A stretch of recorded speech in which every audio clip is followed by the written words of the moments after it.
Geliefdes, Romeine 7 en baie spesifiek die deel van 13 tot 26 is een van die openhartigste vensters in die hele Bybel oor die innerlike lewe van die gelowige, die ware kind van God. En hier, in hierdie besondere deel, sien ons die geesteslewe van die werklike gelowige. Maar hier sien ons ook God se genadige voorsiening vir die gelowige en dan baie spesifiek ook na redding. God se genadige voorsiening vir die gelowige, baie spesifiek ook na redding. So Paulus wys dus hier vir ons die geesteslewe van die ware gelowige, die ware Christen. 'n Mens wat gered is, maar elke dag die spanning tussen die gees en die vlees, die spanning tussen heiligheid en die ingebore sonde beleef. 'n Mens wat struikel oor die sonde, maar ook terselfdertyd 'n mens wat na heiligheid verlang. 'n Mens in wie die stryd juis die teken van die versekering is van sy redding en dat hy die Heilige Gees het. Wil weer herhaal. 'n Mens in wie die stryd, die feit dat daar 'n stryd is, juis die versekering is van die feit dat hy gered is en dat hy die Heilige Gees het. Nou kom ons lees ons skriflesing vir vandag en dit is dan Romeine 7 vers 13 en 14, net die twee, en dat ons dan daarby gaan staan. Romeine 7 vers 13. En hier vra Paulus dan, nou het die goeie dan vir my die dood geword? Nee, hoegenaamd nie, nee, stellig nie, weer daardie uitroep van nee, glad en geheel en al nie. Maar wel die sonde, dat dit kon blyk sonde te wees, omdat dit deur die goeie vir my die dood bewerk, sodat die sonde deur die gebod uitermate sondig kon word. Want ons weet dat die wet geestelik is, maar ek is vleeslik, verkoop onder die sonde. Nou is weer een van Paulus se tipiese sinne, en ek sê weer, wat moeilik is om te vertaal, maar dat die Here dan sal wil, dat ons na die boodskap 'n beter verstaan van hierdie teks en gedeelte sal hê. So Romeine sien ons, neem ons na die binnekamer van die gelowige se hart. Daar waar die nuwe mens in Christus is, en waar die ou vlees die nuwe mens in Christus die stryd aansê. So hier sien ons die gelowige, hier sien ons die lewende getuienis van 'n mens wat die genade van God goed ken. En as ons van Paulus praat, van 'n man wat die genade van God dieper ken as menige ander mens, en juis daarom die stryd teen die sonde skerper voel as ooit. Dis die stryd van Paulus wat ons hier sien, maar dit is terselfdertyd ook die stryd van elke ware gelowige. So hier wys Paulus vir ons hoe die ware Christen werklik lyk daar waar hy lewe, daar waar hy is, sy diepste innerlike lewe. Daar waar hy saam met sy eggenote, sy gesin, sy familie, sy kollegas, sy vriende, die wêreld, daar waar hy in die wêreld is, maar nie van die wêreld is nie. Maar ook daar waar hy, en dis wat Paulus ons wys, waar hy is in sy intiemste, sy diepste verhouding met God. So dis waaroor hierdie deel gaan. En Paulus beskryf nie hier 'n volmaakte Christen, wat altyd oor die sonde triomfeer nie, want wat ek vandag vir julle sê, daar is nie so 'n Christen nie. Daar is nie so 'n Christen nie. Maar hy beskryf die Christen wat in die midde van 'n felle stryd teen die sonde staan, en elke dag die spanning tussen die gees en die vlees ondervind. En dit is dan, as ons dit so wil sien, die samevatting van die boodskap van Romeine 7, die stryd tussen die vlees en die gees. En daarom is dit 'n baie omstrede hoofstuk in Romeine, maar ook in die Bybel. En juist daarom word dit dan ook so dikwels aangeval deur die bose. Want daar's twee beskouings binne die kerk oor hierdie hoofstuk. Want daar is sommige mense in kerke, predikante, wat beweer dat Paulus in hierdie gedeelte na homself verwys, maar na sy lewe voor bekering, voordat hy gered is. Dis hoe hulle dit sien. Maar die ander groep, en dis die groep waarby ons aansluit, verstaan hierdie gedeelte ook met interboek verwysings, verstaan hierdie gedeelte as 'n beskrywing van Paulus na sy bekering, met ander woorde as gelowiges. Dit wil sê hoe hy in stryd met die sonde in sy lewe 'n daaglikse stryd om heiligmaking voer. Want dit is wat dit is. Dit is 'n daaglikse stryd om heiligmaking. Ons is nie gered en so laat staan nie. Die Here het ons gered en nou werk hy in ons deur sy woord en sy gees en die kerk en die prediking en ander gelowiges om in ons en met ons te werk om ons juis te beweeg, aan te beweeg, voort te beweeg, aan te moedig, maar ook te bestraf indien nodig, aan te maan indien nodig, sodat ons die pad van heiligmaking kan loop. Geen mens is gered en net so laat staan nie. Dan is dit nie ware redding nie. Ware redding beteken, dis die begin van die pad van heiligmaking.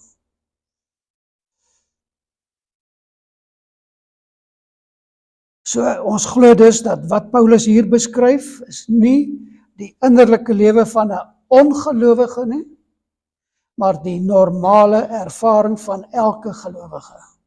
Die normale ervaring van elke gelowige.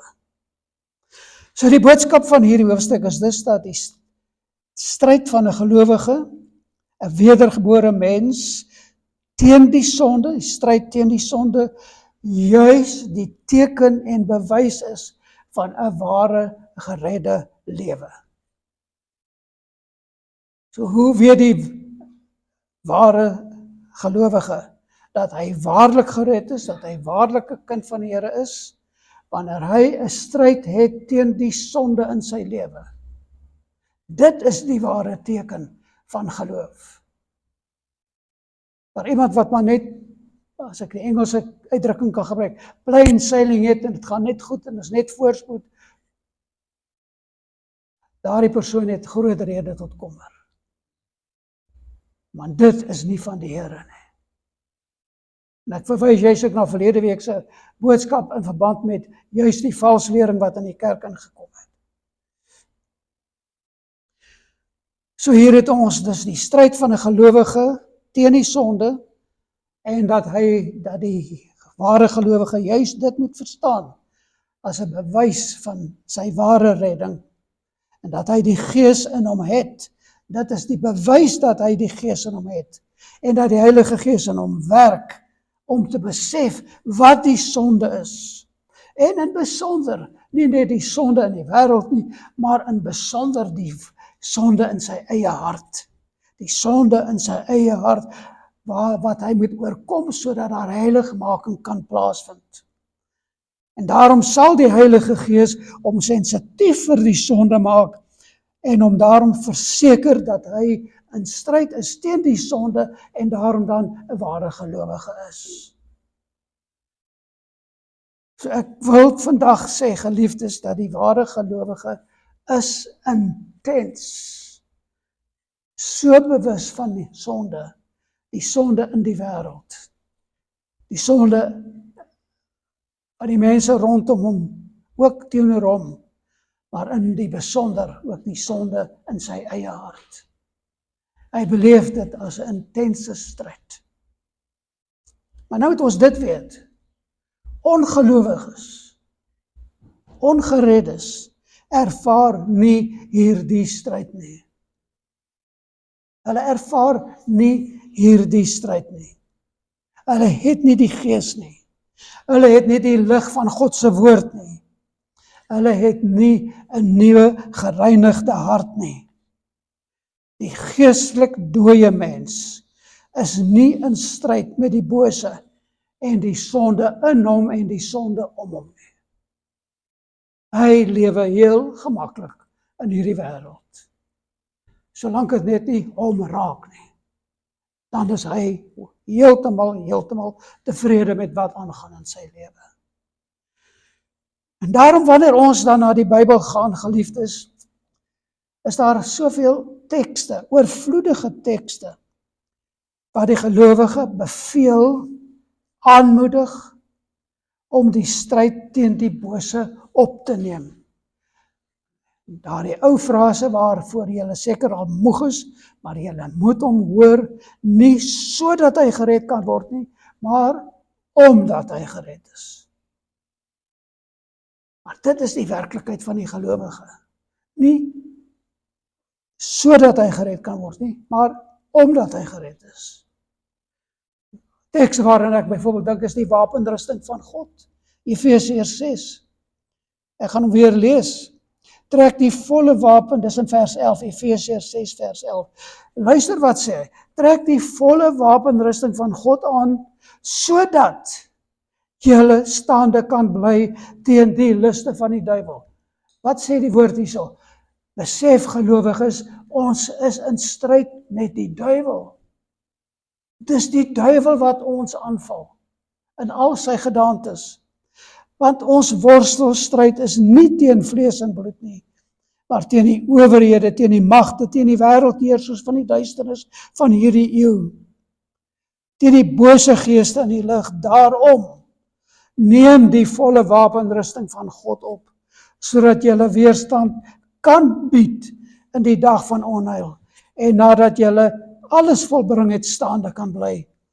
Weer die volgende aanmoediging, staan dan vas, en nou gee hy die wapenrusting, julle lendene met die waarheid omgord, met die borswapen van geregtigheid, as skoene aan julle voete die bereidheid vir die evangelie van vrede.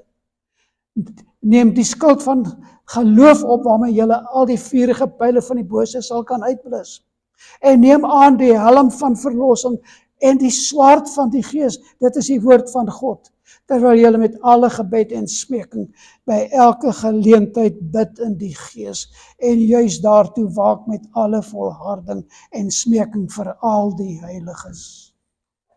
Is hier twyfel nog oor wie in die stryd staan dat dit die ware gelowige is?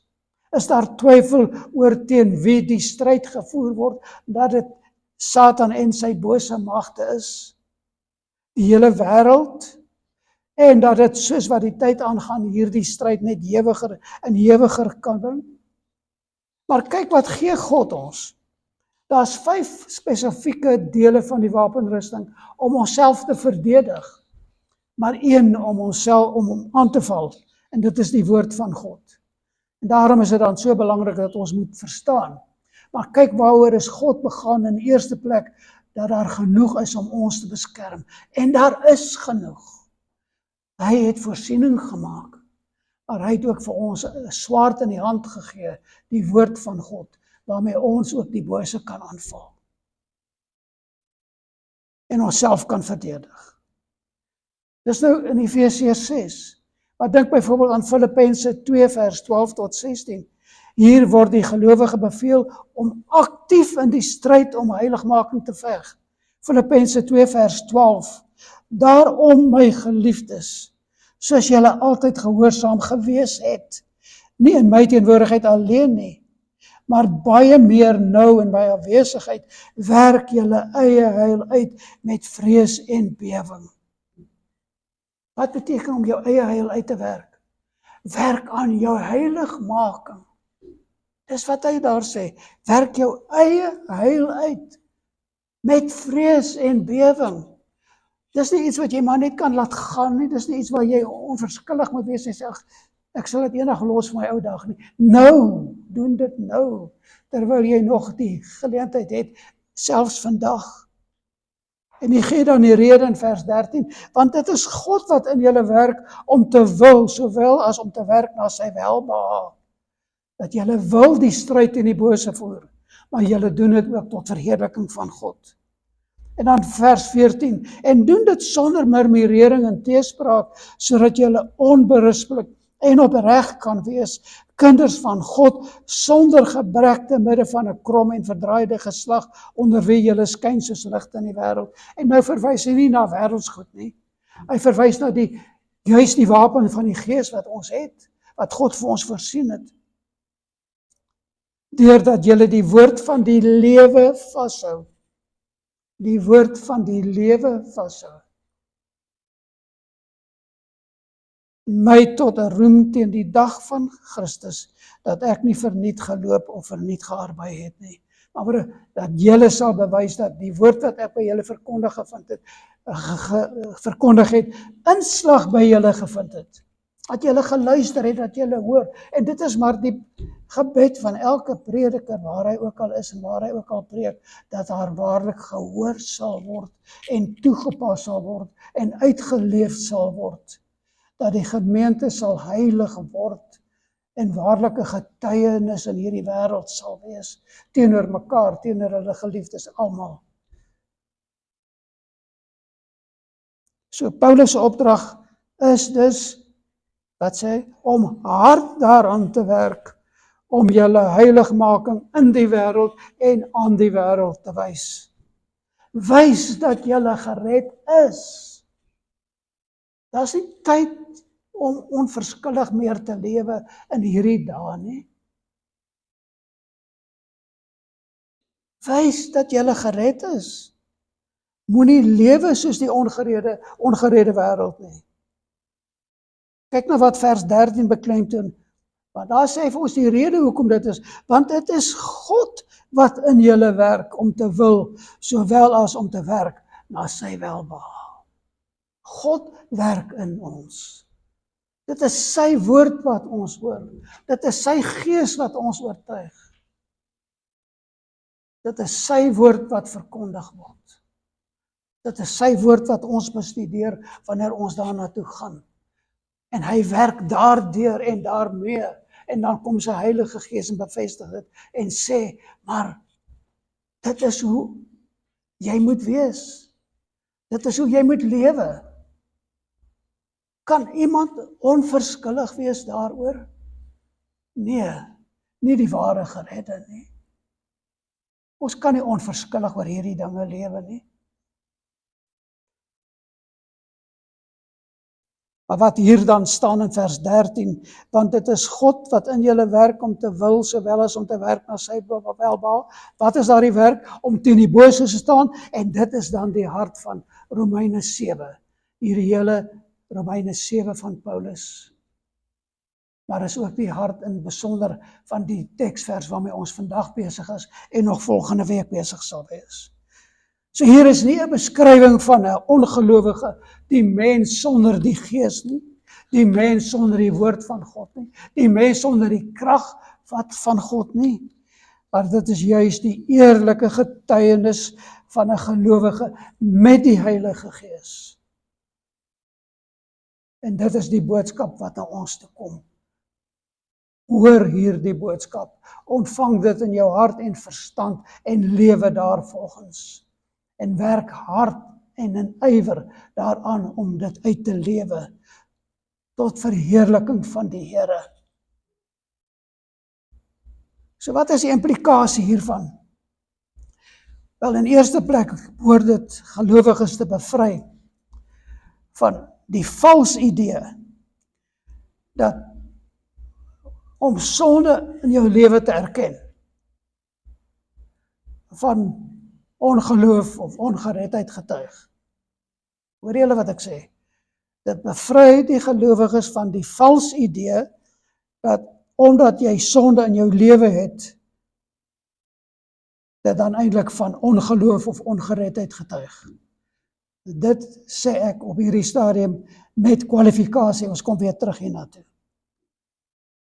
Maar met ander woorde, ons lewe heel dikwels, en dit is die probleem met die kerk. die algemene kerk. En ek sien juis nou dat daar 'n wêreldwye tendens is. Ten spyte van baie gerugte wat ons hoor van die duisende wat tot bekering kom, maar die reeds gevestigde kerk van Jesus Christus is besig om leeg te loop. Want die kerk word gesuiwer. Die kerk word gesuiwer. En ongelowiges kan nie onder die boodskap van ware prediking sit nie. Nou val, waar was ek nou? Die feit dat daar sonde in ons lewe is, het gelowiges, en ons het in daardie, amper sê, daai farisaïese kulturele Christendom groot geword, waar jy net nooit ooit die sonde in jou lewe erken het nie. Kulturele Christene, nie ware Christen nie. Jy mag nie enige gaatjie in jou mondering toon nie. Jy lewe net hierdie voorbeeldige lewe, al is dit net op die oppervlakte. Maar intussen is daar in jou hart as het hierdie stryd, heel dikwels 'n sielestryd teen die sonde. Want dit is nie noodwendig sonde wat vir die mens, ook selfs die mense naby aan jou, altyd opmerklik is nie. Maar is 'n sielestryd. 'n stryd van jou siel teen die sonde wat in jou wil opkom en van jou en jou wil bemeester. Dit is waarvan Paulus hier praat. Dis die eerste ding. Dit bevry die gelowige van daardie vals idee dat jy nie met sonde in jou lewe struikel nie, sukkel nie. Tweedens, dit bevestig en dit behoort te bevestig dat juist dat die stryd teen die sonde in jou lewe die bewys is van die werk van die Heilige Gees in jou lewe. Ek het dit net nou genoem, ek noem dit weer. So tweeledig hierso. Dit bevry jou van die idee dat jy moet dink, nee, maar jy mag nie wys dat jy sondig is nie, of dat jy hierdie sonde in jou lewe het nie. En jy sal dit nooit ooit erken nie. Jy is hierdie kulturele welvaart, voorspoed Christen, dit gaan net goed met jou. Dis eers die tweede ene, moet dit jou by die besef bring, dat juist die feit dat jy 'n stryd het in jou lewe teen die sonde, dat jy dit erken aan jouself in die eerste plek, maar dan ook aan jou medegelowiges, indien nodig, en indien jy bemoediging soek, jou geliefdes selfs, dat jy dit sal erken, en dan verstaan dat dit, die stryd die feit dat jy daardie stryd het, is juis 'n bewys van die werking van die Heilige Gees in jou lewe. So ook dit dan is iets om die Here voor te loof en te dank. Dat jy daardie stryd het. Want ek sê weer, daar is nie 'n gelowige sonder hierdie stryd in sy lewe nie. Daarom lees ons in 1 Johannes 1 vers 8 en 10, as ons sê dat ons geen sonde het nie, mislei ons onsself, en die waarheid is nie in ons nie. En vers 10, as ons sê dat ons nie gesondig het nie, dan maak ons hom tot 'n leienaar, en is sy woord nie in ons nie. Kan ons nog daaroor twyfel? Kan ons daaroor twyfel? Maar hierdie vers, hierdie teksdeel, gee nie vir ons die lisensie, die vrypas om nou maar net na willekeur te sondig en sê, nee wat, dit is maar hoe dit gaan met die gelowige. Nee, iemand wat doelbewus volhard in die sonde, iemand wat doelbewus volhard in sy sonde, het rede om sy redding te betwyfel. So nou kwalifiseer ek daai stelling van net nou. Iemand wat doelbewus volhard in die sonde, het rede om sy sonde te betwyfel. Om sy redding te betwyfel. En daar is 'n baie spesifieke skrifdeel in Hebreërs 10 wat hierteen waarsku. Kom ons kyk na Hebreërs 10.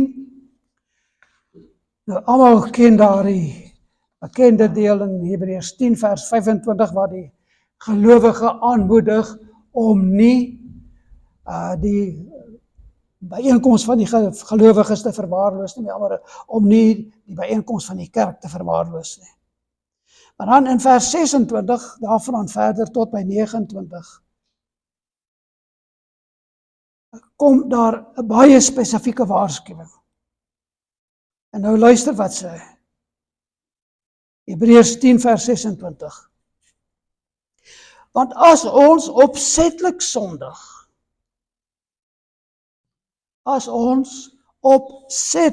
sondig, doelbewus, met voorbedagte rade, aspres, al die byvoeglike naamwoorde wat jy aan kan dink, as ons opsetlik sondig, nadat ons kennis van die waarheid ontvang het, bly daar geen offer vir die sondes meer oor nie. Maar 'n verskriklike verwagting van oordeel en 'n vuurgloed wat die teestander sal verteer. Dan noem hy nou daar 'n voorbeeld. Hy verwys na Israel. As iemand die wet van Moses verwerp het, sterf hy sonder ontferming op die getuienis van 2 of 3. Dit is wat die Ou Testament bepaal het.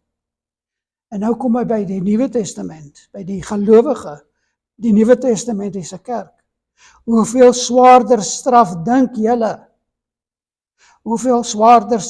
julle? Sal hy verdien wat die Seun van God vertrap het en die bloed van die testament, waardeur hy geheilig is, onrein geag en die gees van genade gesmaad het? Wat sê hy hierso? Die mens wat deel is van hulle wat aanspraak maak op redding, wat dit die kerk, maar doelbewus in sonde voortgaan. Doelbewus, met voorbedagte rade, aspres, al daar weer, maar doelbewus in sonde voortgaan, is soos een wat die Seun van God vertrap, dis wat hy daar sê, en sy bloed wat die redding bring, as onrein beskou. Dit wil sê, wat hy daarmee bedoel is, dat Jesus sy soenoffer, sy versoeningsoffer aan die kruis, word as onrein geag, met ander woorde, dit kan nie red nie. Dis wat jy daardeur verklaar, as jy in jou sonde volhard. Die bloed van Jesus kan nie red nie. 'n baie ernstige aanklag. Dit dwing ons dan om baie duidelik te onderskei tussen hoe 'n gelowige met die sonde in sy lewe handel. Wat doen 'n gelowige met die sonde in sy lewe? Teenoor die ongelowige wat geen duit daarvoor omgee nie. Maar dan ook die derde groep, iemand wat daarop roem om 'n gelowige te wees, maar aangaan om opsetlik te sondig.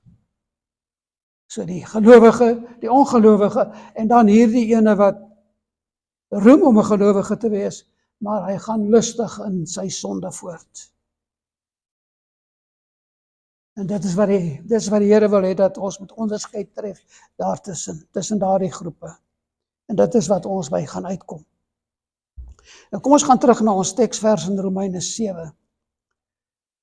Vers 13 en 14. Hier beskryf Paulus dus die spanning waarin elke gelowige lewe. Die spanning tussen wat God reeds in sy lewe gedoen het, om gered het, maar ook wat God besig is om nou in sy lewe te doen. Dit wil sê die hele heiligmakingsproses. Dis daardie spanning wat hy hier beskryf. Die spanning tussen ons posisie in Christus, volkome gered, volkome geregverdig, vrygespreek, nuut gemaak, skoon gewas, teenoor ons ervaring in hierdie gebroke liggaam, die vlees waarteen die gees stry. Dit is dan die stryd van die gelowige, dat ons nog in hierdie liggame bevind. En dit is hierdie spanning wat Paulus dan oopvlek. En hy skryf hier nie as iemand wat apostel is en as sodanig nou verhewe is bo die stryd nie. Nee, hy as apostel, hy, Paulus, die geredde, die geredde, maar ook apostel, hy beskryf vir ons die stryd wat hy met die sonde ook ondervind.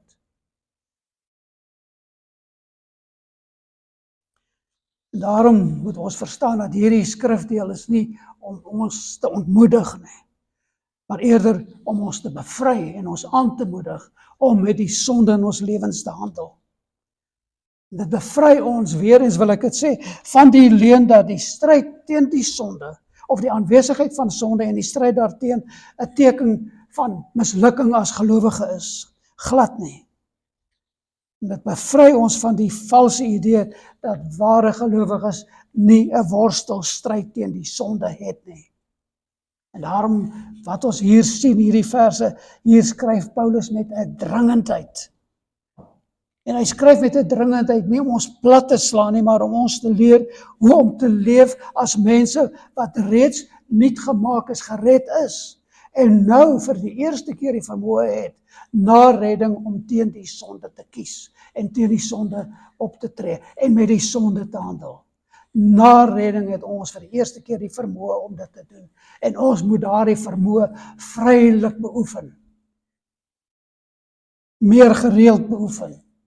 Kragtig beoefen. En ons moet dit doen solank ons nog wag op die volle verheerliking wat vir ons wag wanneer ons in die teenwoordigheid van die Here gaan kom. Daar's nog 'n skrifdeel wat Paulus geskryf het. En dis in sy brief aan Titus waar hy Titus baie spesifiek vermaan, enerzijds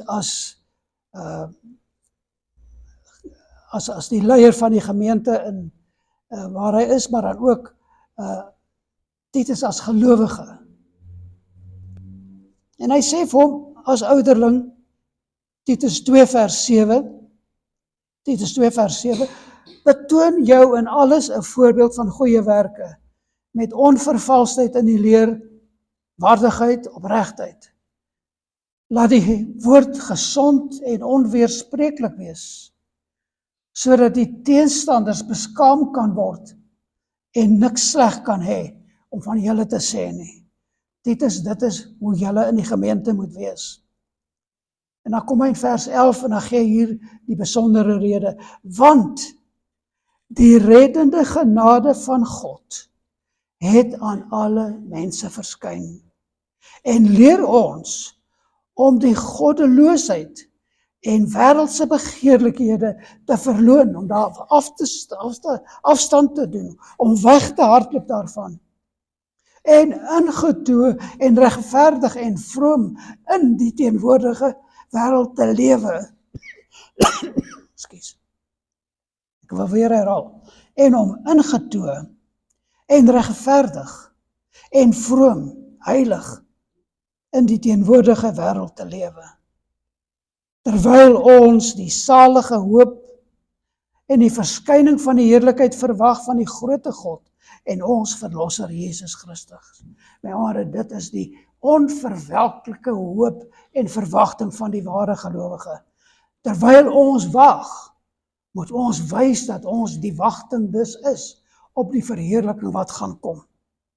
In vers 14, Jesus Christus wat homself vir ons gegee het, om ons te verlos van alle ongeregtigheid en vir homself 'n volk as sy eiendom te reinig, ywerig in goeie werke.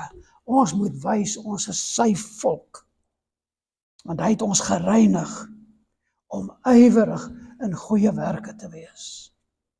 Ywerig in goeie werke. Teenoor almal, ons geliefdes, die gemeente, die wêreld waarin jy jou bevind.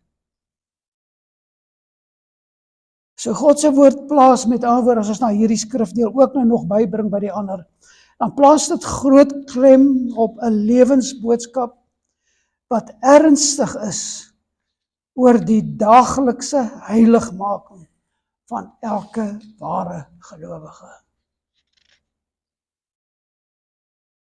Wat ernstig is oor die daaglikse heiligmaking van elke gelowige.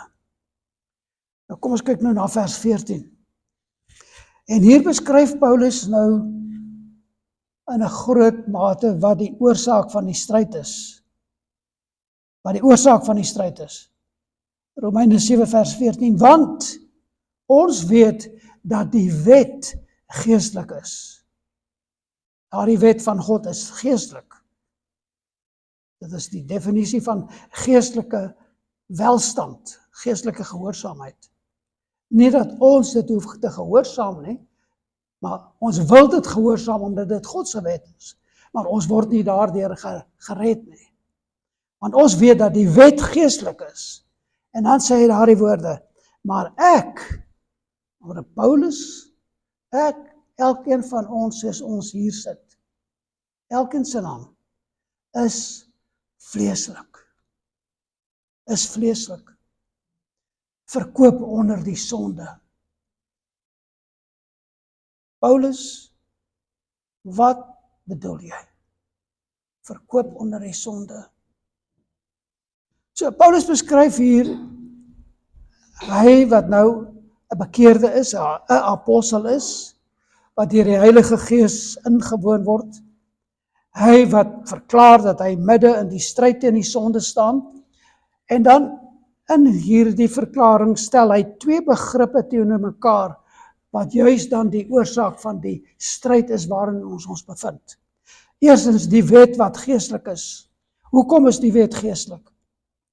Want die wet is van God, en God is heilig. En omdat God heilig is alles wat nie van God is nie, teen hom. Gekant teen hom.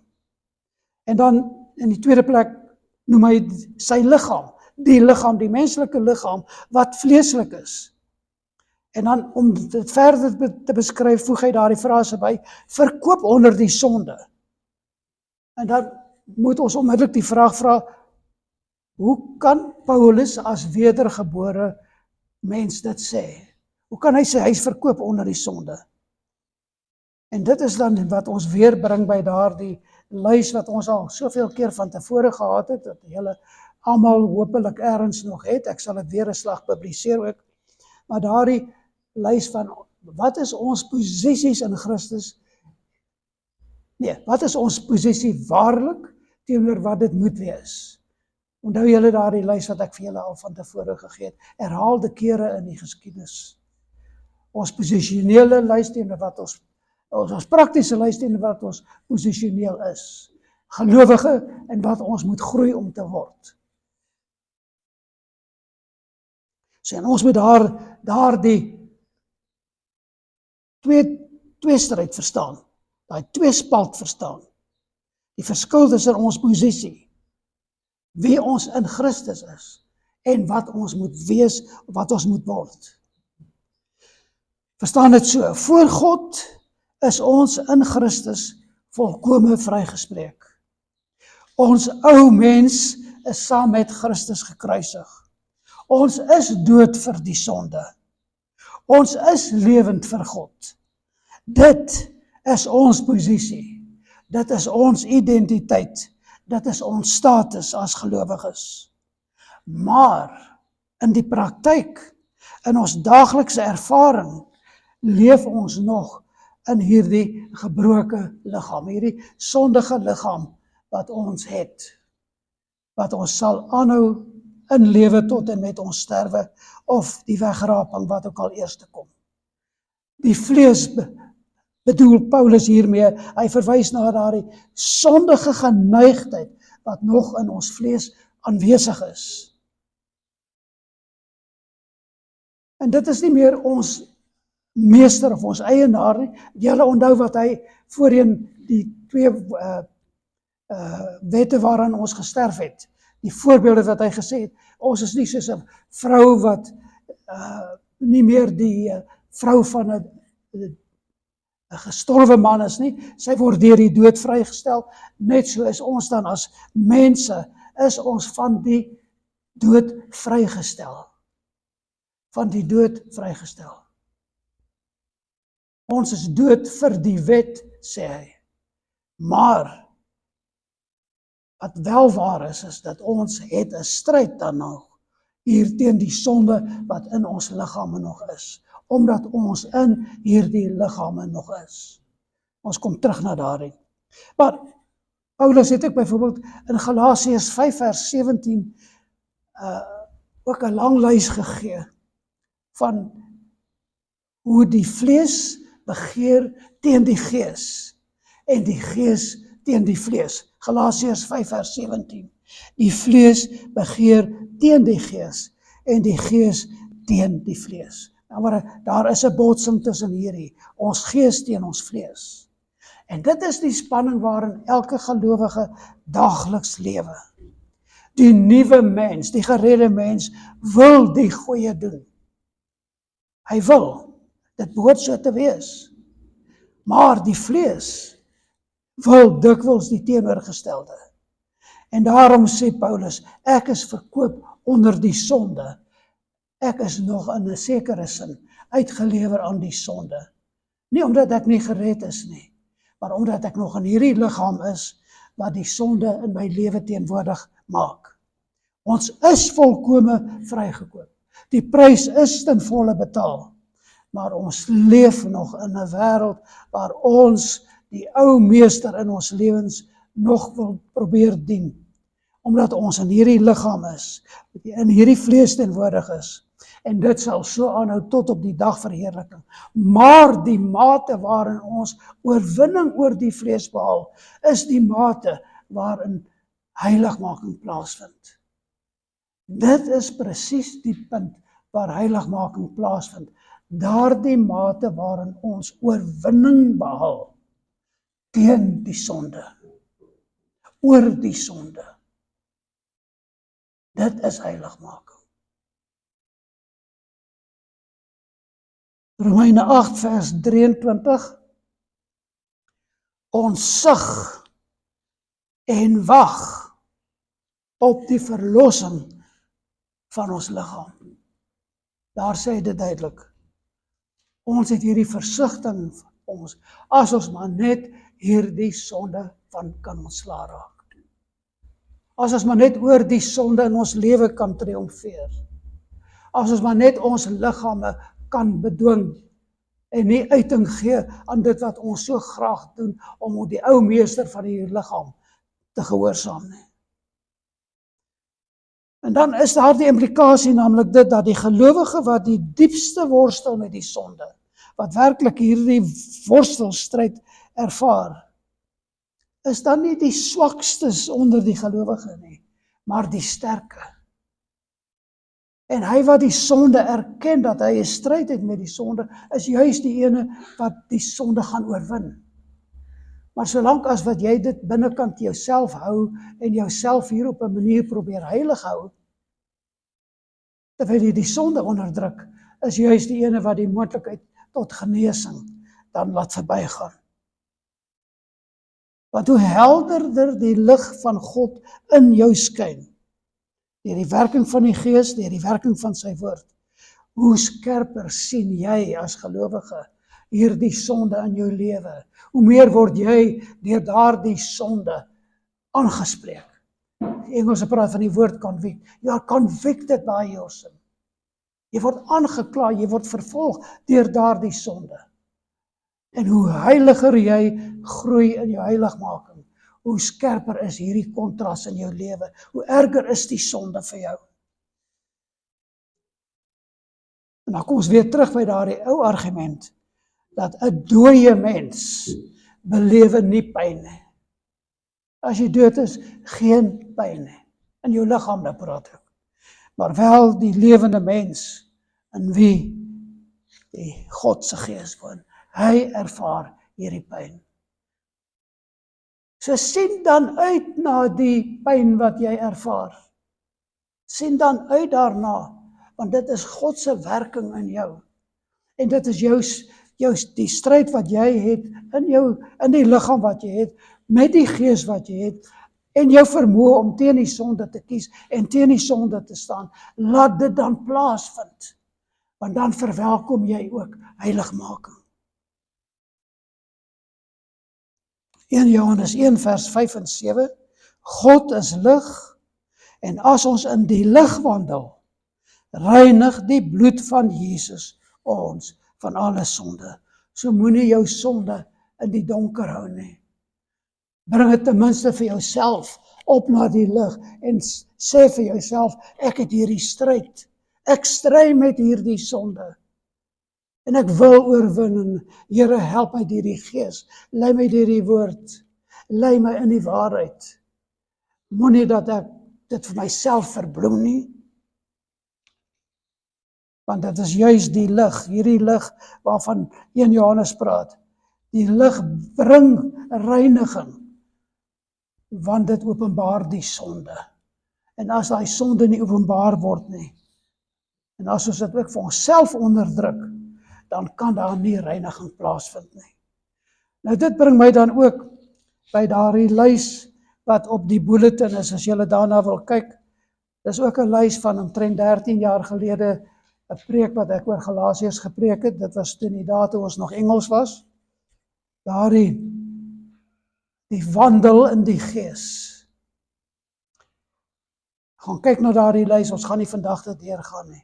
Maar hierdie is ook een van daardie lyste wat jy nou gerus op die yskas kan plak. Wat moet ek doen? Al vat ek net ene wat my herinner daaraan. En die Heilige Gees sal my lei om na spesifiekes te gaan. So, hierdie is maar net 'n lys om ons te help om te herinner en te sê, maar onthou net, wat vra die Here van ons? Hoe moet ons wandel in die geloof? En daar is 'n hele lys daarvan. En gaan kyk gerus wat daar verder ook staan. So die vraag wat elkeen hom moet afvra is die volgende. Hoe dan is dit moontlik dat die sonde vasdraplek in my lewe kry? Hoe is dit dat my vlees swak is? Wat is dit wat my vlees swak maak? Wat doen ek wat my vlees swak maak, sodat die sonde vasdraplek kan kry? En daar's baie boeke al hieroor geskryf. Een van die bekende skrywers hieroor was D.A. Carson, en hy het dit soos volg geskryf, en hy het dit in sy boek gesê, people, en dit is 'n bedoelende gelowiges, in die konteks van gelowiges, do not drift toward holiness. Moenie dink dat jy maar lekker op die golwe van die see of op die duining van die rivier, maar net rustig kan aangaan en jy gaan op die duining maar net heiliger en heiliger word nie. People do not drift toward holiness. Niemand dryf van self na gehoorsaamheid, na gebed of na die Bybel toe, daar waar juis jou krag gevind word in die stryd om heiligmaking. Inteendeel, omdat ons nog in hierdie liggame is, dryf ons juis so maklik. Wanneer ons niks doen nie, dryf ons so maklik na kompromieë en gemak en selfregverdiging en gebedsloosheid en skrifloosheid en al daardie dinge. Al hierdie dinge op hierdie lys byvoorbeeld. En dan moet ons besef, maar heiligheid gaan ons nie kry deur maar net te dryf op die golwe van die lewe nie. Dit kom nie maar net van self nie. Dit kom deur die Heilige Gees gedrewe ywer. Dat jy ywerig daaraan moet werk. Dat dit jou wil moet wees om dit te wil doen, om groter heiligheid in jou lewe te wil bewerkstellig. C.S. Lewis is nog 'n skrywer wat daaroor geskryf het, en hy het 'n hele paar boeke daaroor geskryf. Ek het alreeds verskeie kere byvoorbeeld vir julle gelees uit daardie boek, die Screwtape Letters, waar dit nou die denkbeeldige hoofdemoon, hoofduiwel is, wat nou een van die appies mooi coach hoe om die gelowiges te verlei.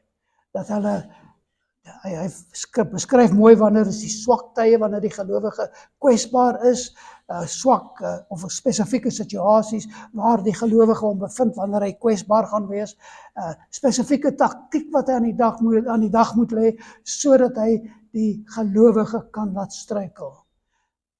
The Screwtape Letters.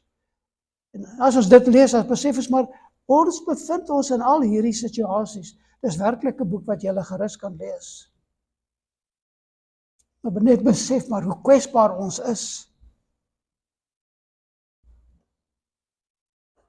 En in een van hierdie briewe beskryf C.S. Lewis juis, of spreek hy deur die hoofduiwel, dat die voorkeurpad na geestelike verval is nie oor 'n afgrond nie. Is nie oor 'n afgrond nie. Maar dit is oor 'n geleidelike, sagte helling. Dit kom nie sommer maar net nie. Dit begin ergens en dit is dan stadig afdraande. Dit begin by een puntjie wat groei. En dan word daardie inwonende sonde soos 'n klein diertjie wat aanvanklik lieftallig vertroetel word. Ag, is hy nie mooi nie? Ons weet hoe lief is ons vir klein diertjies, hondjies en kuikjies en you name it. Al daardie wonderlike pragtige goedjies. Maar dan word daardie klein diertjie 'n monster. Dan word daardie klein diertjie 'n monster, want ons hou aan om hom te voed. En dan verloor hy sy lieftalligheid, hy verloor die smaak wat ons aan hom gehad het. En dan sit ons in hierdie stryd. En dit begin met die aanvanklike vertroeteling en dan gaan dit oor nie noodwendig iets verskriklik groot nie, maar dit begin met 'n bietjie bitterheid hier en 'n bietjie onverskilligheid daar, 'n bietjie wêreldse gemak hierso, 'n bietjie verwaarlosing van die woord en van gebed, van menseverhoudings. En dan kom die kapitulering nie deur 'n groot dramatiese val nie, maar deur die klein toegewingkies, die klein kompromieë, die klein verslappingkies, die klein stukkies wêreldgesindheid. En dan is hy gevestig in ons lewe. En heel dikwels onbewustelik, maar meestal baie goed bewus daarvan. Maar dan gaan C.S. Lewis voort en hy wys die volgende, en dit is so belangrik dat ons dit moet verstaan, geliefdes. En dit is die implikasie, dit is die lering van die skrif. En dit is wat hy probeer tuisbring, is dat 'n mens nie goeie of slegte keuses maak nie. Op die oomblik kan jou keuses in goed of sleg uitwerk, maar die keuses wat jy maak, is keuses wat jy moet verstaan, dat elke keuse raak jou menswees. Elke keuse raak jou menswees. Want elke keuse beïnvloed jou wese. Elke keuse. Elke klein keuse maak jy of meer werklik of minder werklik. Werkliker as 'n gelowige of minder werklike as 'n gelowige. Maar jy as gelowige, deur die keuses wat jy maak, daai keuse maak jou meer werklik, 'n groter werklikheid as 'n gelowige, of daai keuse maak jou minder werklik as 'n gelowige. Maar daar's nie 'n keuse wat jy maak in hierdie lewe, al dink jy dit is, nee, wat hierdie het niks met my geloof te doen nie. Elke keuse raak jou lewe. Elke keuse maak jou meer werklikheid as 'n gelowige of minder werklikheid as 'n gelowige.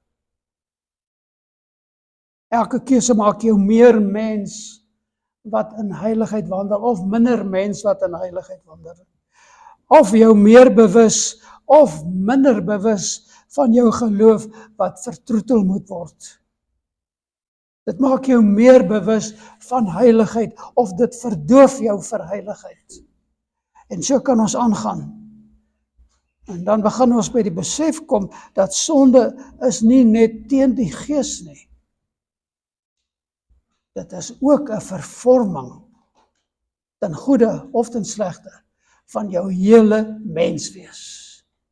Van jou hele menswees. Dit maak jou minder mens, dit maak jou minder werklik, dit maak jou minder helder. Jou lig skyn minder helder.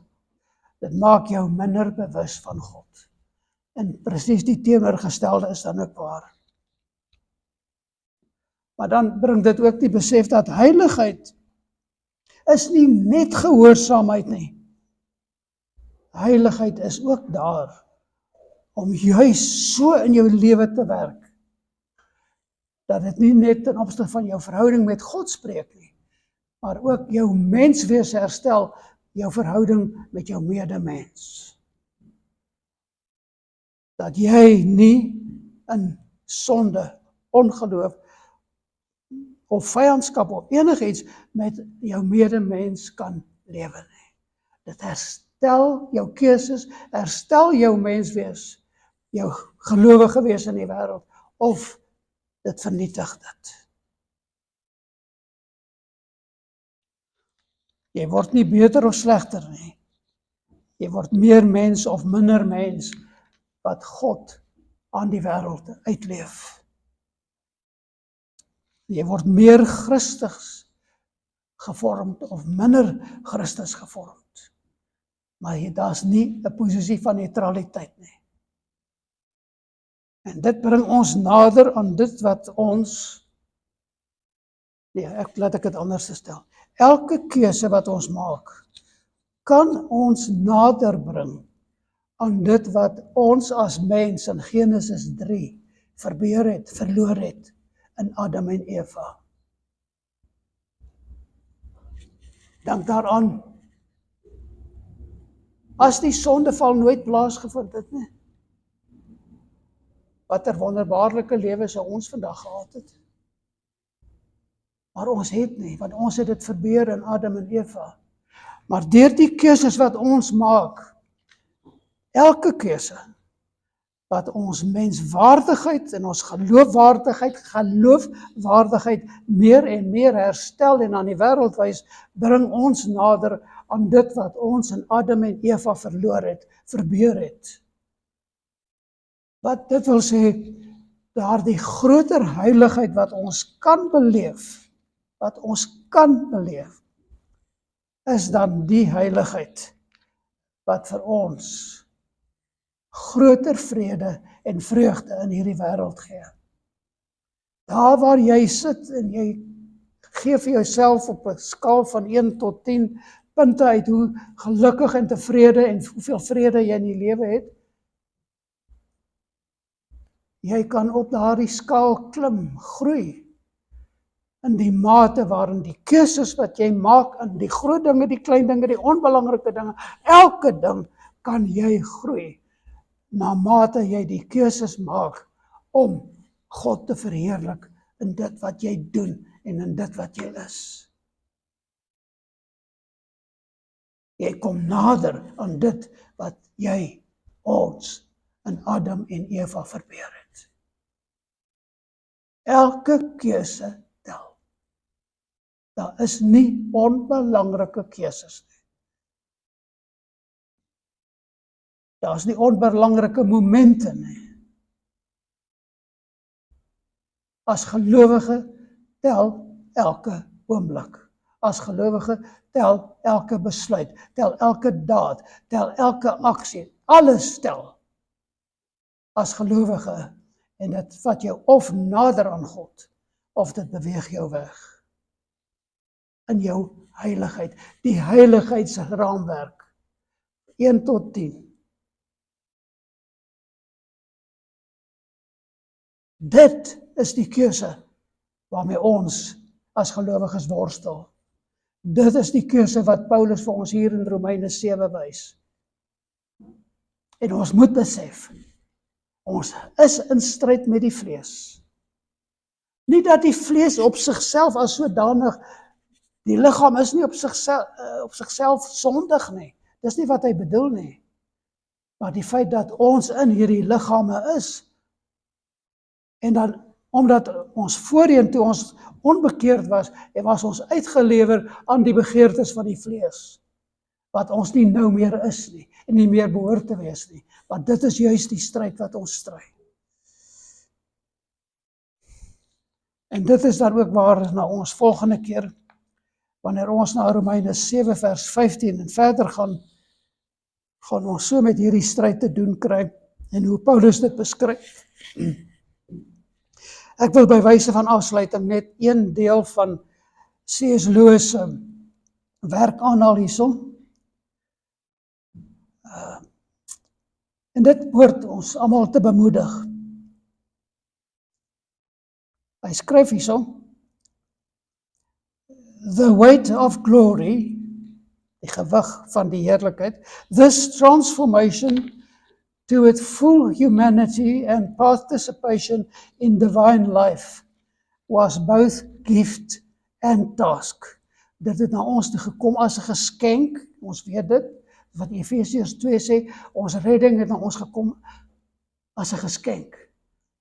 Maar herinner Lewis ons, dit het ook saam met die geskenk, het daar 'n taak gekom, dit wat ons moet doen met daardie geskenk.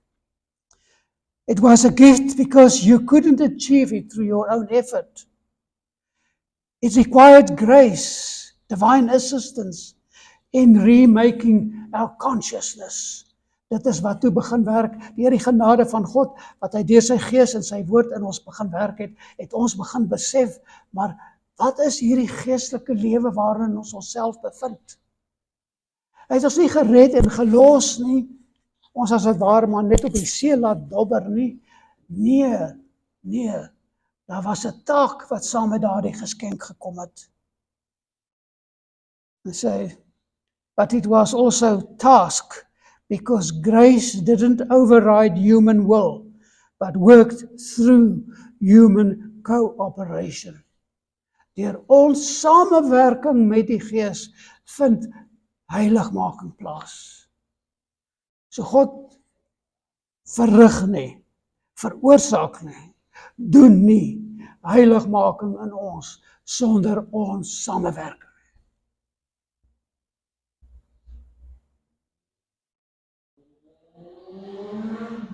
Dit wil sê, ons is elkeen intiem by daardie besluit betrokke, wat ons of laat groei op die leer van heiligmaking, of ons laat afbeweeg daarop.